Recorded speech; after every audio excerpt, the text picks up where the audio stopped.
नेमका हा व्ह्यू आहे तरी कुठला? नमस्कार मित्रांनो, कधी कधीपासून कंटाळा येतो, मग असं निघून जायचं खूप गरजेचं असतं. चला तर मग बघूया आज कुठे जातोय. तर सगळ्यात आधी फिरायला जायचं म्हटलं तर गाडीची तर पूजा करायच लागते. मग आम्ही पण गाडीची पूजा, नारळ वगैरे फोडलं, मग बसलो आम्ही गाडीमध्ये. आणि आमची फिरायला जायची प्लॅनिंग तर वेळेवरच असते. आणि आम्ही असं डिसाईड पण नव्हतं केले की आम्ही फिरायला जाणार आहोत म्हणून. आमचं वेळेवरच झालं. आणि आपण जे प्लॅनिंग बनवून ठेवतो ना, ते तर कधी जाणं होत नाही. म्हणून वेळेवरचीच प्लॅनिंग बरी आहे, हो ना? मलाही असंच वाटत असेल की ही कुठे चालली, तर आम्ही माहूरला चाललो. आणि आम्ही 9 वाजताच निघलो होतो गावावरून. आम्ही माहूरला पोहोचलो होतो 12 वाजता. पण 12 वाजता तर मंदिराचं गेट खुलं नाही राहत म्हणे, तर मग आम्हाला सकाळीच यावं लागणार. म्हणून मग इकडे तिकडे न जाता आम्ही रात्रभरासाठी रूम केली होती. मग आम्ही रूमवर थांबलो. मग मस्त सकाळी 5 वाजता उठलो आणि मस्त सर्वांना आंघोळी वगैरे केल्या आणि तयारी केली.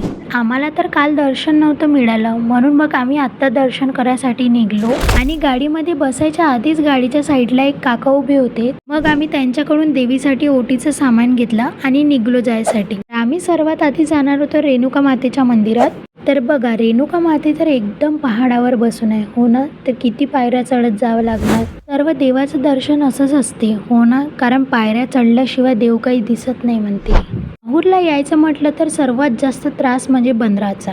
तुम्ही पण आले असेल तेव्हा तुम्हाला माहीतच असेल की बंदराचा त्रास किती असते इथे. मंदिराच्या अंदर गेल्यावर तर तिथे पोलीस होते, म्हणून मग मी अंदरचा व्हिडिओ नाही काढू शकली. बघा ना, बंदर एकदम माणसासारखाच बसून आहे. मग आम्ही देवीचं दर्शन वगैरे घेतलं आणि निघलो. भूक तर खूप लागली होती. मग आम्हाला नाश्ता पण करायचा होता, कारण आम्ही सकाळी उठल्यानंतर काहीच नव्हतं खाल्लं. आणि ते पण आम्ही तेवढ्या पायऱ्या पण चढल्या, खाली पण उतरलो. मग भूक तर लागणारच आहे. मग सर्वात आधी आम्ही नाश्ता करून घेतला. मग निघलो अनुसया मातेच्या मंदिराकडे जायसाठी. वरती चढल्यानंतर तर व्ह्यू एकदम सुंदर दिसत होता. मग आम्ही इथलं पण दर्शन केलं आणि दुसरीकडे जायसाठी निघालो. तर आमचं दुसरं स्थळ बघण्यासाठी पार्ट 2 ला नक्की बघा. तर चला मित्रांनो, आजच्यासाठी एवढंच. भेटूया उद्याच्या व्लॉगमध्ये. बाय.